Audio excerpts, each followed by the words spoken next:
5. One more. Test 1, 2, 3, 4, 5, 6, 7, 8, 9, 10. Test 1, 2.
Hey, Kurt, I just turned on my mic. Yep, you got me?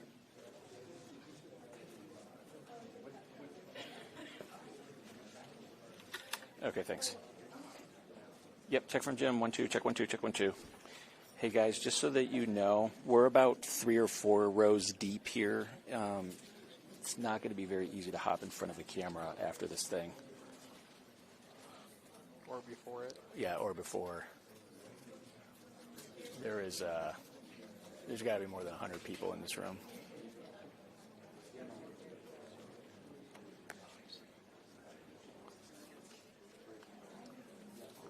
So I don't know, if they toss to us, I could just talk over the shot. That's fair.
Okay.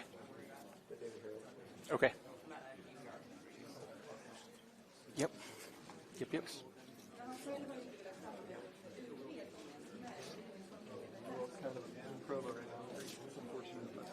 How long have you been at 2? 7 years now. Yeah, July just hit 7 years. You know, and I worked out there. I worked when we were out West Valley. Oh, really? Yeah. Okay. I was the photographer at the telescene stage. I did commercial work. Mm-hmm. I'd go out on stand-ups now and then. But so anyway, then I went freelance. Okay, gotcha. Yeah.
Yeah, Mary and Ron, it's probably more than 100 people inside this room right here.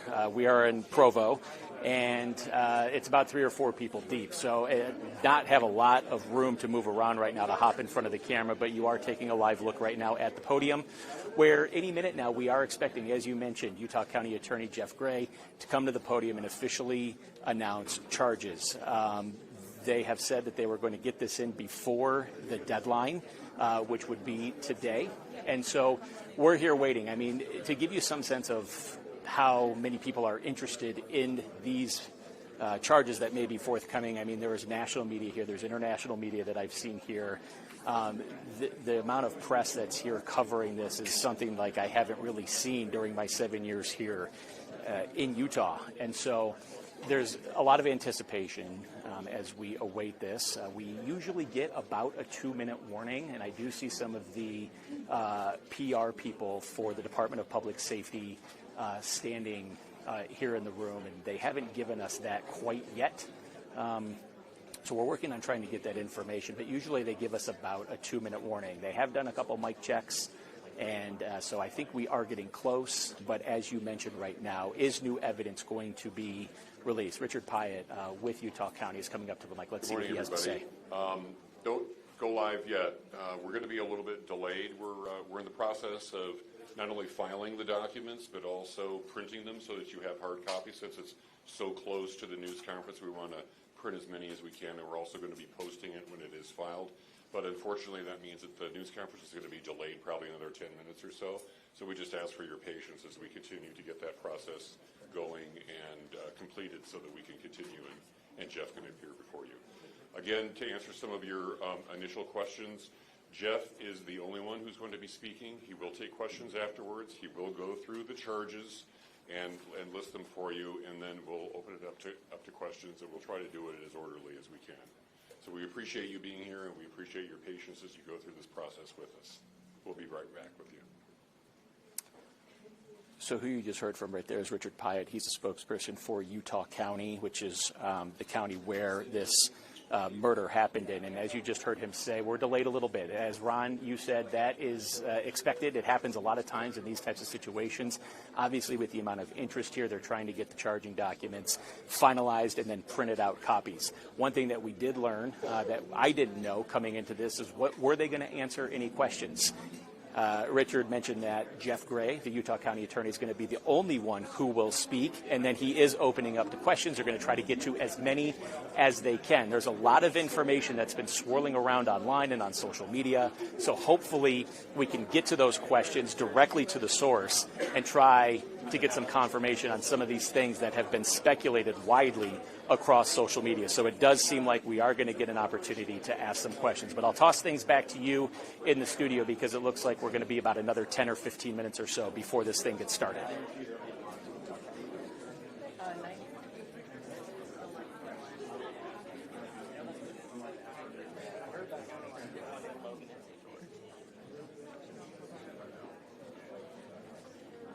The charging documents.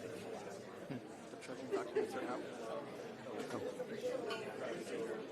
They're shipping them.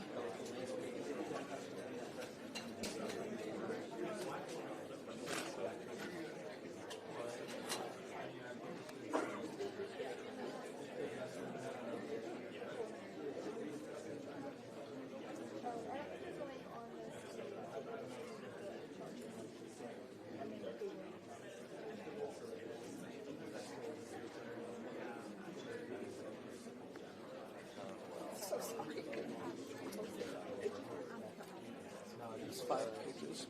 Yeah. For us. Yeah. You. Covered. Yeah.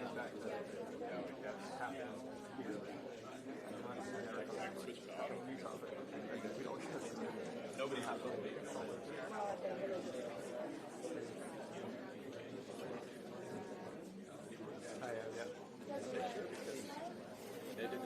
student number from you. Were you guys covering the were you there?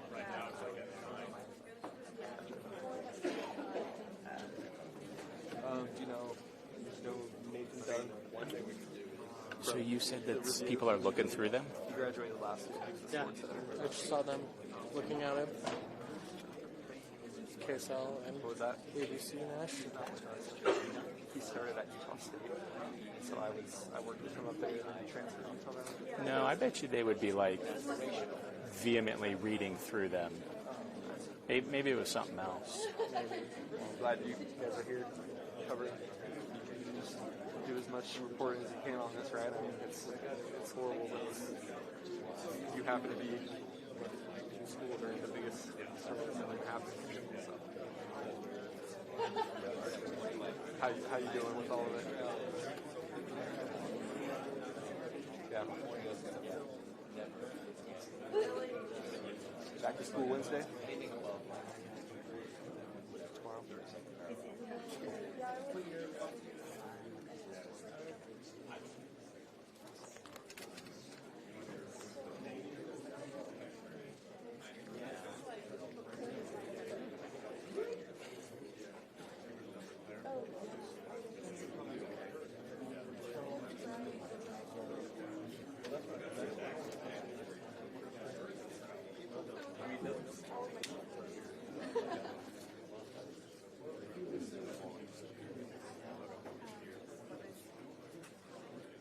The other thing I could do is switch it to auto and see if that changes.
Did you talk to her? How's she doing?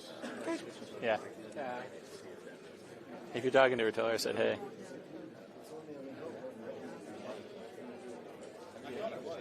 Okay, so the chart here are the charges. We're still the charges are there. We're looking for the document. Okay.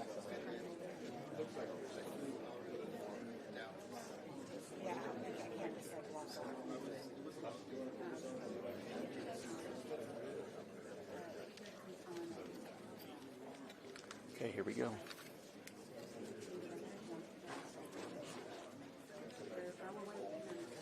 All right, hey, feed room, here we go. Okay, ladies and gentlemen, we're to begin. My name is Richard Pyatt. I'm the communications manager for Utah County. I'm working with the Utah County Attorney, Jeff Gray, as he handles this case and as the county deals with the publicity surrounding this case. We appreciate your being here. Jeff will enumerate the charges and detail what the county's findings are up to this point, and then he will take questions. The number of questions may be limited, however. I may cut it off. I may assist him in helping to pick the people who are asking the question. We just ask that you keep the questions to the process of what we're talking about and refrain from asking questions that speculate or get into the political dynamic of the case. For Utah County, this is a murder case, and we're trying a murder case. We're trying to keep the questions to that, but I understand that you're under pressure and have a lot of different questions, and we'll try to answer them. We're joined today by our sheriff and our prosecution team and our county commissioners. Jeff is going to be the only one speaking right now, and I'll introduce right now County Attorney Jeff Gray.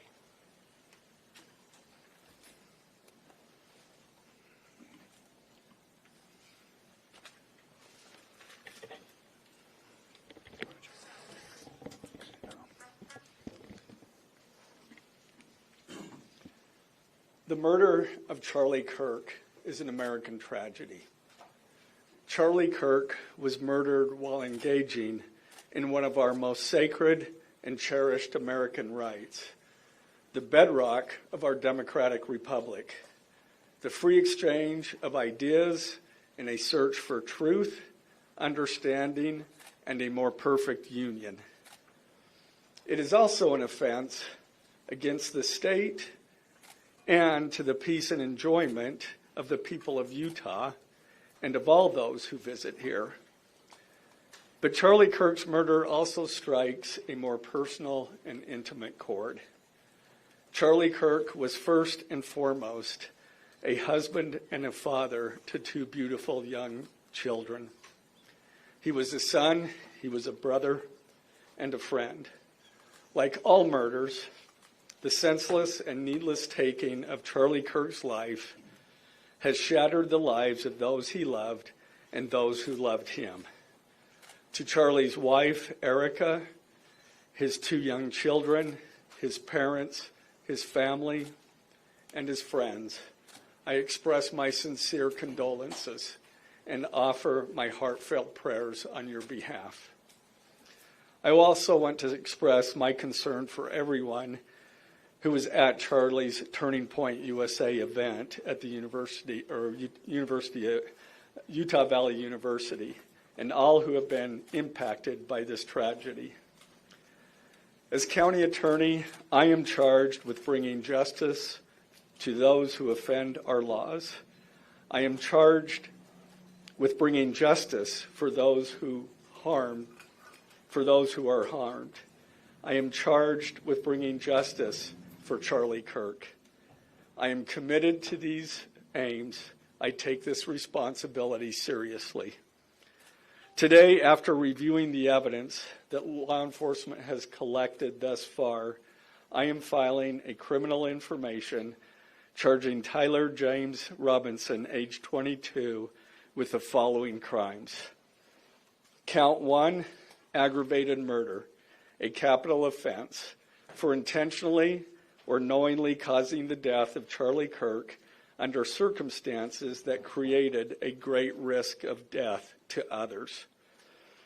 Count 2, felony discharge of a firearm causing serious bodily injury, a first-degree felony.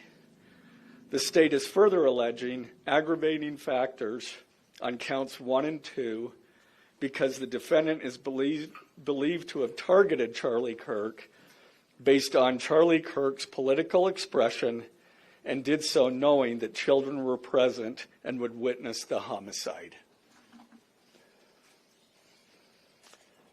The state is also charging defendant with count 3, obstruction of justice, a second-degree felony for moving and concealing the rifle used in the shooting. Count 4, obstruction of justice, a second-degree felony for disposing the clothing he wore during the shooting. Count 5, witness tampering, a third-degree felony for directing his roommate to delete his incriminating texts. Count 6, witness tampering, a third-degree felony for directing his roommate to stay silent if police questioned him. And count 7, commission of a violent offense in the presence of a child, a Class A misdemeanor, for committing homicide knowing that children were present and may have seen or heard the murder and did so based on Charlie Kirk's political expression. Also, following the press conference, I am filing a notice of intent to seek the death penalty. I do not take this decision lightly, and it is a decision I have made independently as county attorney, based solely on the available rifle nearby. Over the next approximately 33 hours, police conducted a manhunt for the shooter until the evening of September 11th, 2025, when Tyler James Robinson surrendered to police at the Washington County Sheriff's Office. DNA consistent with Robinson was found on the rifle's trigger. After shooting Mr. Kirk, Robinson hid the gun, discarded the clothing he wore when he fired the rifle, and told his roommate to delete incriminating text messages and not talk to police. Children were present at the time of the shooting. The shooting. Turning Point USA, a nonprofit organization founded in 2012 by Charlie Kirk, organized a public outdoor event to be held at noon on September 10th, 2025 at UVU. The event was the first in a series of similar events to be held at college campuses nationwide. Mr. Kirk is a well-known conservative activist famous for these type of events where he discusses various political issues and debates with audience members. His events and comments have garnered a significant number of supporters and drawn the ire of many who disagree with his political views. The event at UVU was announced far in advance and garnered significant publicity and interest. Consequently, several hundred people attended.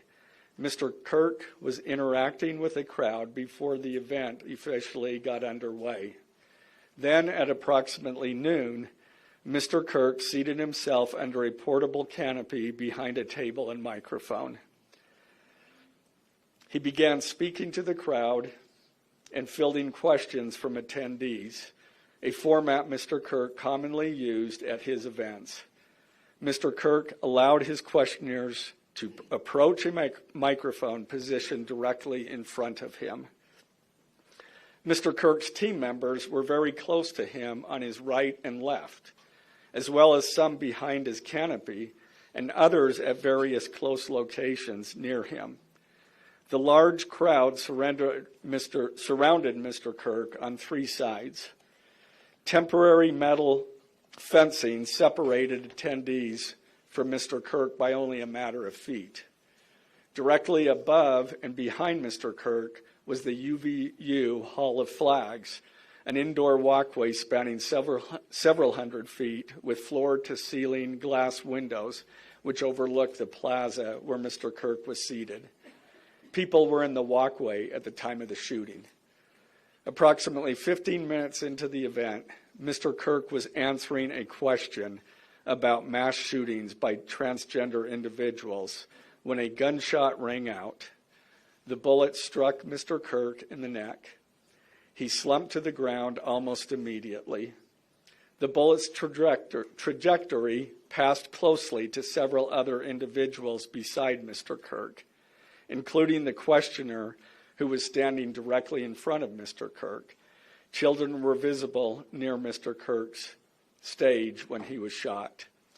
Mr. Kirk was rushed to a nearby hospital where he was declared deceased. The medical examiner's report is still pending. So UVU surveillance. So at the moment of the shot, a UVU police officer was watching the crowd from an elevated vantage point. As soon as he heard the shot, he began to scan the area for threats. Believing the shot came from a rifle because of its sound, he looked for potential sniper positions. He noted a roof area approximately 160 yards away from Mr. Kirk as a potential shooting position and rushed there to look for evidence. The suspected shooting position is adjacent to an open, publicly accessible walkway. To access the suspected location, a person must climb over a railing and then drop to the roof only slightly below. The UV officer climbed over the railing and down onto the roof. He then walked to the suspected shooting position and confirmed a clear shooting corridor between the position and Mr. Kirk's seat. He also noticed markings in the gravel rooftop, consistent with a sniper having lain on the roof, impressions in the gravel potentially left by the elbows, knees, and feet of a person in a prone shooting position. Police reviewed surveillance from the camera covering the roof and discovered that it recorded an individual dressed in dark clothing, cross the railing from the public walkway and drop onto the roof at approximately 12:15 p.m. Although the individual moved out of the camera's view for a short time, the camera again captured the individual running across the roof and then low crawling to the area the UVU officer recognized as where the suspected sniper had dropped into a prone shooting position. After a short time, which matches the known time of the shot, the individual arose and ran across the roof to the northeast. This discovery led to an intensive review of UVU surveillance recordings to attempt to track and identify the suspect. Surveillance revealed the following. At approximately 11:51 a.m., the suspect entered campus from the north. He is seen wearing a black shirt with an American flag in the center, a dark baseball cap, and large sunglasses. Throughout the surveillance, the suspect keeps his head down and rarely raises his head enough to get a clear image of his face. As he proceeds across the campus, he is seen walking with an unusual gait. The suspect walks with very little bending in his right leg, consistent with a rifle being hidden in his pants. This unusual gait continues until the suspect is seen crossing the railway off the open walkway and onto the roof, where he leaves the camera's view.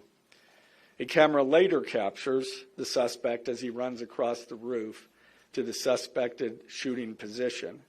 Immediately after the shot was fired, a camera captures the suspect running across the roof carrying an item whose shape is consistent with a rifle.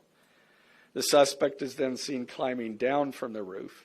He appears to drop the item he was carrying as he hits the ground in a controlled fall. He then picks up the item and runs toward the northeast end of campus. Expanded crime scene investigation. Law enforcement officers followed the suspect's escape path to the northeast end of campus, where they believe the suspect left campus and entered a wooded area.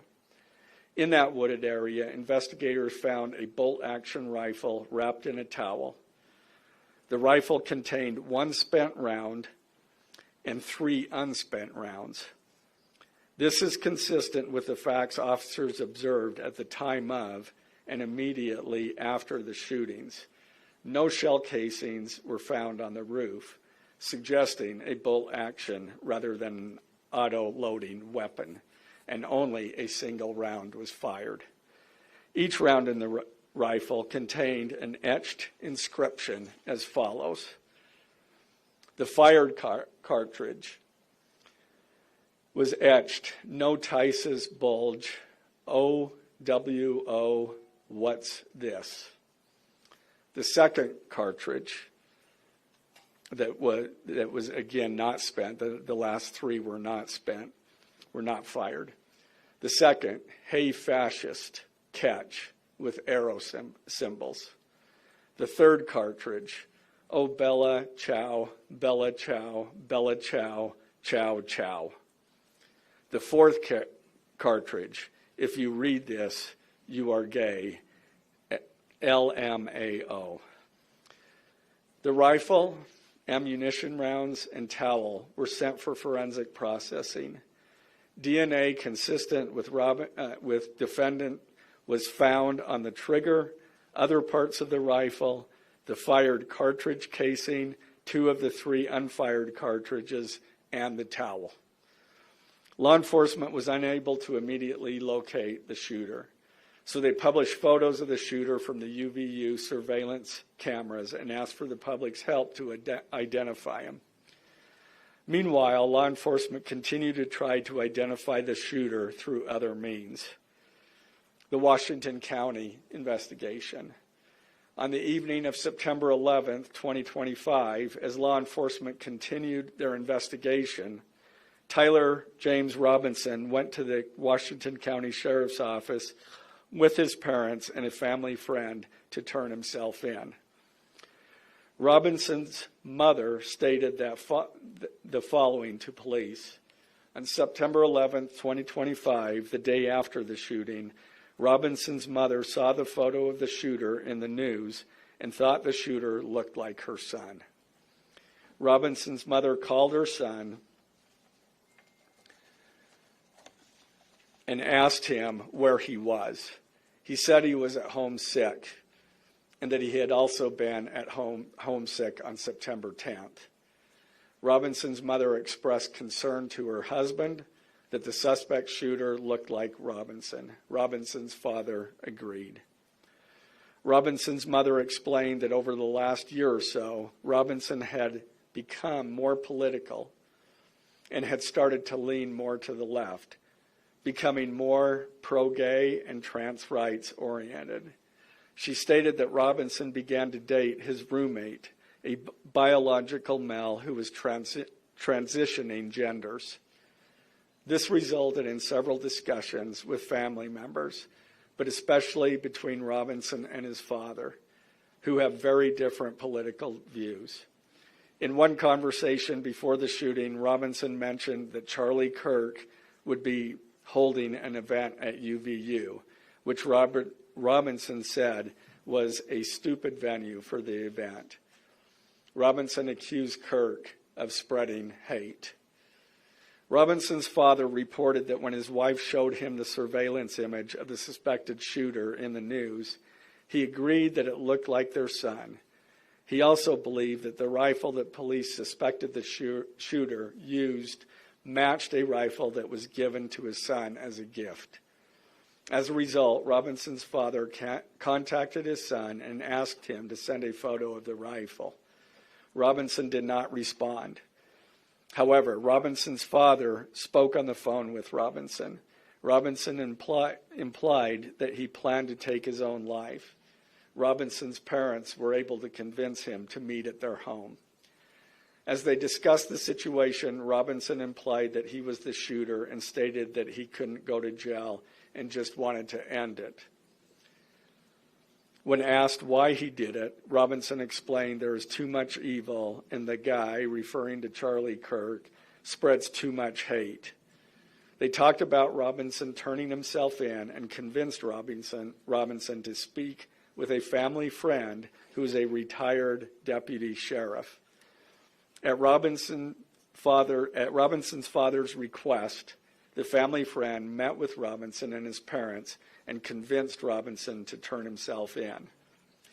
The family friend spoke to police and reported telling Robinson that it would be best if he brought all evidence with him to the sheriff's office to avoid police having to search his parents' home. The friend also asked Robinson if he had any clothes that were related to what he did. Robinson replied that he had disposed of the clothes in different areas. The roommate.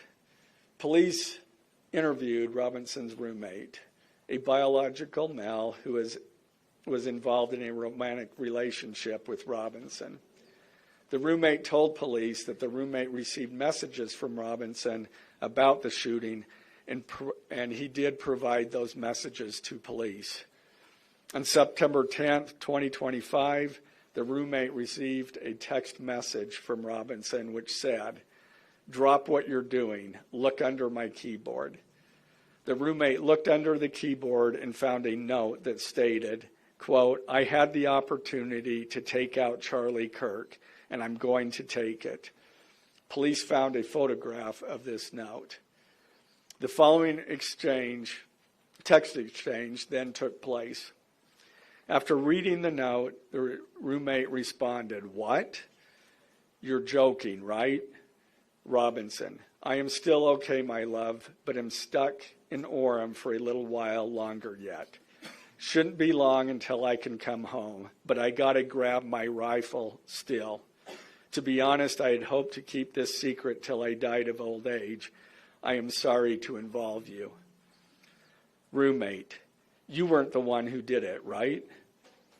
Robinson, I am. I'm sorry." Roommate, "I thought they caught the person." Robinson, "No, they grabbed some crazy old dude, then interrogated someone in similar clothing. I had planned to grab my rifle from my drop point shortly after, but most of that side of town got locked down. It's quiet, almost enough to get out, but there's one vehicle lingering. Roommate, why? Robinson, why did I do it? Roommate, yeah. Robinson, I had enough of his hatred. Some hate can't be negotiated out. If I am able to grab my rifle unseen, I will have left no evidence. Going to attempt to retrieve it again. Hopefully they have moved on. I haven't seen anything about them finding it. Roommate, how long have you been planning this? Robinson, a bit over a week, I believe. I can get close to it, but there is a squad car parked right by it. I think they already swept that spot, but I don't want to chance it. Robinson again, I'm wishing I had circled back and grabbed it as soon as I got to my vehicle. I'm worried what my old man would do if I didn't bring back Grandpa's rifle. IDEK if it's had a serial number, but it wouldn't trace to me. I worry about prints. I had to leave it in a bush where I changed outfits. Didn't have the ability or time to bring it with. I might have to abandon it and hope they don't find prints. How the F will I explain losing it to my old man? Only thing I left was the rifle wrapped in a towel. Remember how I was engraving bullets? The F in messages are mostly a big meme. If I see notice bulge UWU on Fox News, I might have a stroke all right. I'm going to have to leave it. That really effing sucks. Judging from today, I'd say Grandpa's gun does just fine, IDK. I think that was a $2K scope. Wink, wink. Robinson again, delete this exchange. Again, Robinson, my dad wants photos of the rifle. He says Grandpa wants to know who has what. The feds released a photo of the rifle, and it is very unique. He's calling me, RN, not answering. Robinson, since Trump got into office, my dad has been pretty diehard MAGA. Robinson, I'm going to turn myself in willingly. One of my neighbors here is a deputy for the sheriff. Again, you are all I worry about, love. That came from Robinson. Roommate, I'm much more worried about you. Robinson, don't talk to the media, please. Don't take any interviews or make any comments. If any police ask you questions, ask for a lawyer and stay silent. The search for Robinson's residence. Police executed a search warrant on Robinson's residence. During that search, police discovered a shell casing with etchings like the etchings found on the shells in the rifle near UVU. Police also found several target boards with bullet holes in Robinson's home. Now, as I stated in the beginning when I read those allegations, these are allegations. And like the evidence set forth in this statement, those allegations, what you've heard from the media, even from state and federal officials, has not been tested in the crucible of a jury trial. I understand the public's desire to know the facts. My own family members have pressed me for information. Why are we reluctant to share the details of the investigation itself and comment on the case? Because I want to ensure a fair and impartial trial. I became a prosecutor because of my love for the ideals of this great country and the principles embedded in our Constitution. The free exchange of ideas and opinions is critical to this great American experiment, but so too are the protections afforded to the accused found in the Fifth and Sixth Amendments. The right against self-incrimination, the right to a speedy and public trial, the right to the effective assistance of counsel, the right to confront one's accusers, and the right to compel the attendance of witnesses. And perhaps most importantly, under our Constitution, the accused is presumed innocent until we, the state, prove to an impartial jury of defendant's peers his guilt beyond a reasonable doubt. That jury cannot rely on our allegations, on what they hear in the news, or on what they hear from a public official. The jury is the sole trier of fact, and they will ultimately determine those facts based on evidence a trial judge has determined is admissible. Again, as prosecutors, we bear the burden to prove guilt beyond a reasonable doubt. But make no mistake, we welcome this burden. I'd like to now introduce my trial team who will be charged with prosecuting the case.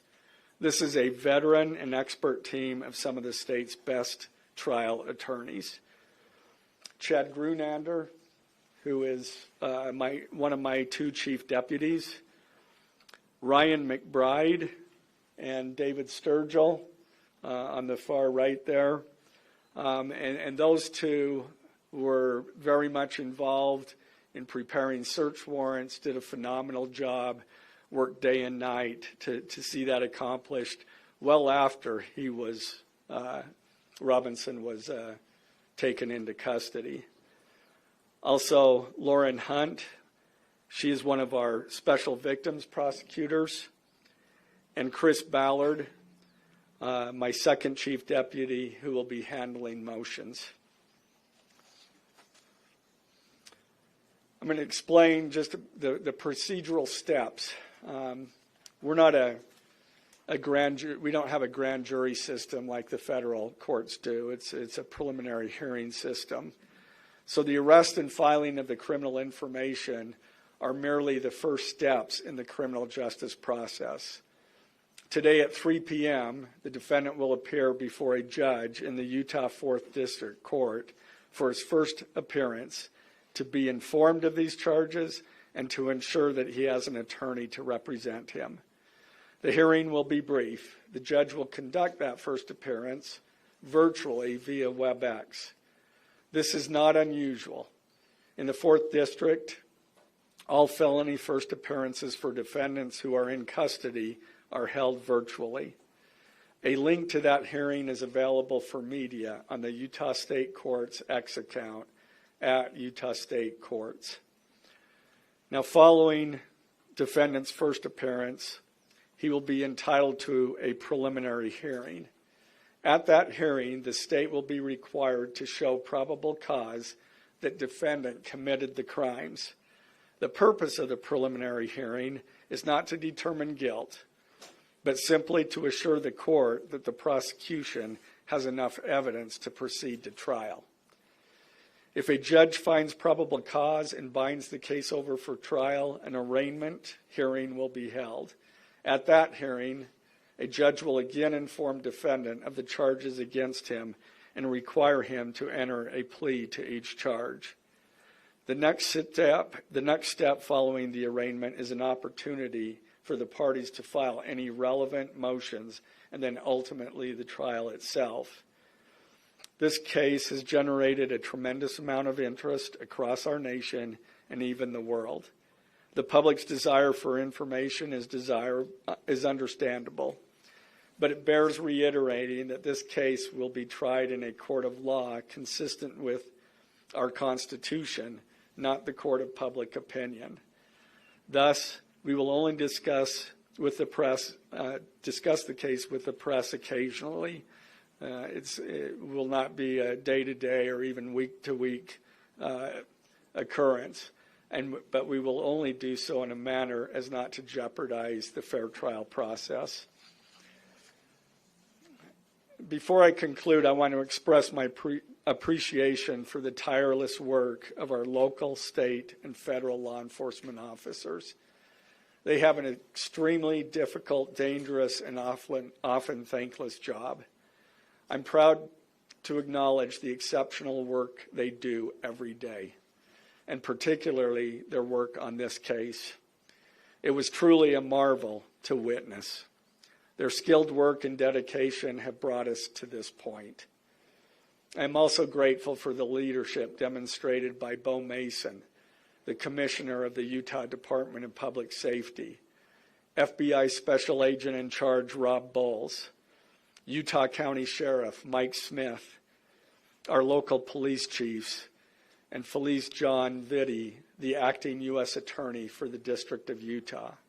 I'm also grateful for the support of our Governor, Spencer Cox, and our Attorney General, Derek Brown, who is standing behind me today and has offered his support and resources as we proceed to trial. Finally, I want to they haven't ruled that out. As I'm in there with CNN, the text message that you exchanged with the roommate, can you kind of give us a sense of did that happen over several hours? Did it happen? I don't have that information. I know, acknowledging that you made this decision to pursue the death penalty independently, did you hear it all from the Trump administration or Governor Cox's administration as you were working on these charges? I talked to officials from both administrations, but I was not pressured to make a decision. I understood their feelings on it because it was in the news, but we didn't really discuss that. Mr. Gray, the FBI director said any indication that transgender issues played a role in the motivations for this shooting? I'm going to stick to what I just stated in my public, in our information. I think that is pretty much set forth there. Mr. Gray, Ben Winslow, Fox 13 News. Just asking, are you planning to file additional charges against anyone else in connection with this? Again, we don't have any information at this point of additional suspects, but I know that our law enforcement agencies are continuing to follow leads. Mr. Gray, the FBI director today said that you are, quote, or that other people, a number of people are being investigated and interrogated. So it seems that there are people who might be up for possible. Yeah, I'm not. Do you think that the suspect was a lone wolf, or could this be part of a... I can't comment on that. I'm not aware of all their investigation. I just know that these agencies are continuing to investigate this case and follow all leads. Mr. Gray, Jim Spiewak with... Would like to know, how does this possibly interface with any federal charges? That's up to the feds. They have different charges, and they're reviewing the evidence. And after they review the evidence and the law, they could file charges, but I'm not privy to exactly what they're looking at. Dennis Hope with the BBC. You spoke a lot about text messages with the roommate. The governor previously said the roommate is cooperating, but could we see charges against the roommate? Again, I'm not prepared to answer that question. Mr. Gray, Reuters News, is it unusual to cite a political motivation as an aggravating circumstance? It's part of our code, and so we charge that. And Mr. Gray, Jim Spiewak with KUTV. For those that aren't of a legal mind, is this a confession, the text messages? Is that legally a confession? And is he cooperating since he's been taken into custody? Ultimately, a judge will determine that at trial. And cooperation, has he spoken at all? Has he been cooperating since he's turned himself Again, in? I'm not going to comment on that. Any statements at all? Mr. Gray, Morgan Chesney, NBC News. Okay. What more can you tell us about the suspect's time online that some say radicalized him? I am not aware of that information. It's, again, still under investigation. And has he expressed any remorse so far about this? I am not going to comment on that. Is he continuing to not cooperate? I am not going to comment on that. Mr. Gray, the FBI director has been way out in front in terms of presenting evidence to the public. Your team has been very circumspect, very measured in what they've let out. Has that hampered your investigation and the build-up to this? Well, as attorneys, we typically like to control that information to preserve an impartial jury and a fair trial. Does the suspect have representation? Is he a lawyer yet? Excuse me? Does the suspect have a lawyer? I don't have that information. Can you tell us more about what the family may have said in interviews? What the family said is what I provided. Mr. Gray, do you anticipate that the defense will try to get this trial moved out of Utah County, and how will you respond to that? That from where? From Utah County. That the defense will be from Utah County? That they will try to get the trial moved to a different I couldn't predict what they're going to do. You say, is there any evidence to suggest that the timing of the shot and the question that was asked about mass shooting transgender, is that more than coincidence? That will be for a jury to decide. Mr. Gray, are you confident that the roommate had no part of this attack whatsoever? Again, I'm not going to comment on the evidence. But the evidence so far, does it show any involvement? Again, I'm not going to comment on other than the facts that or the evidence that we've gathered so far.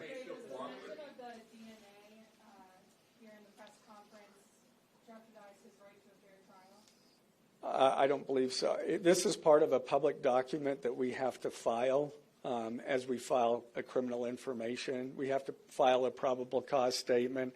That's a public document, and so we're comfortable with that. Are his parents and the roommate still cooperating? I'm not going to comment on that either. The FBI has said that this suspect had a hatred of Kirk. What else can you share about that? I can't share any more than what I've already said. Mr. Gray. Every precise shot, do you have any evidence that he went places to practice or have tracked his movements before the shooting that's given you insight into how he prepared? The evidence that I'm willing to share is what I just read in our statement. And it's Mr. in Gray, the- did in you the consult information. Erica We're gonna have Kirk to cut about it off seeking there. the death penalty? Okay. If he could have just answered, did you consult Erica Kirk about seeking the death penalty? I'm not going to comment on that. Okay, thank you, ladies and gentlemen.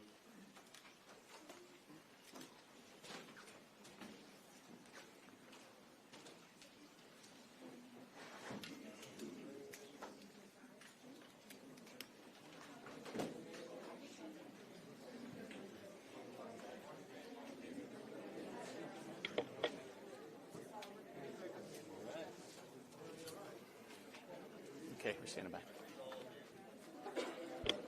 I think all of you know that the charges will be available online.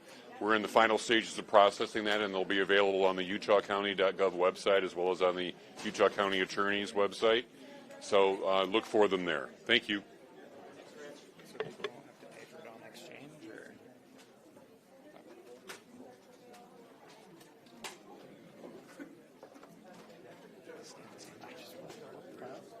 Just step over the line.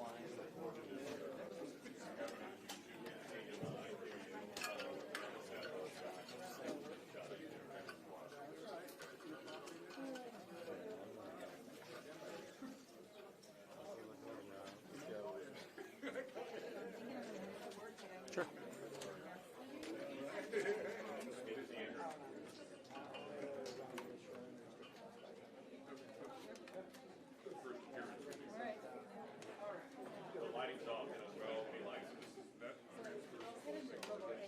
One of my big takeaways from the charging documents that were just filed a few minutes ago is this text exchange that allegedly happened between the suspected shooter, Tyler Robinson, and his roommate, which we also learned was someone that he was romantically involved with. And according to that text exchange, the allegation is that Robinson reached out to his roommate and said, look underneath the keyboard, and there was allegedly a note there that said, I had the opportunity to take out Charlie Kirk.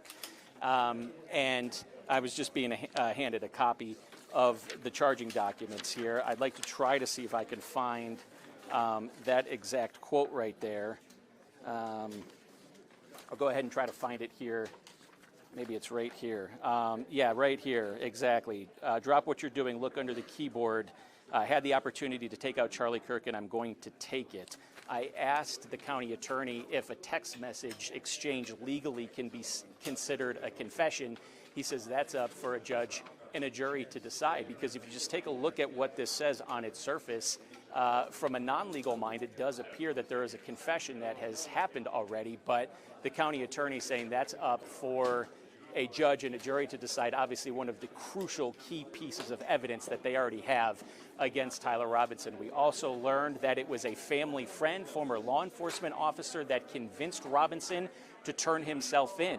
According to the county attorney, it sounded like Robinson wanted to harm himself, potentially end his own life, said he couldn't go to jail after this. So that's another big piece of evidence. As far as cooperation, once he was taken into custody, that was not answered. So some of the big pieces, some of the big takeaways here, obviously the text exchange between Robinson, or the alleged text exchange between Robinson and his roommate, which he was romantically involved in.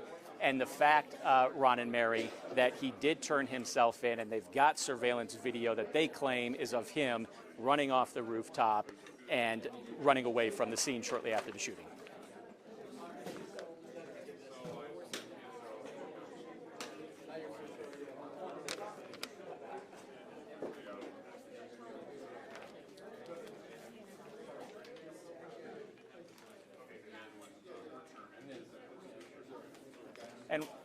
And one of the questions, Ron and Mary, I guess, yeah, and I didn't mean to cut you off, Mary, there, but I guess one of the questions that's going to have to be asked here legally is if, in fact, it is true, the allegation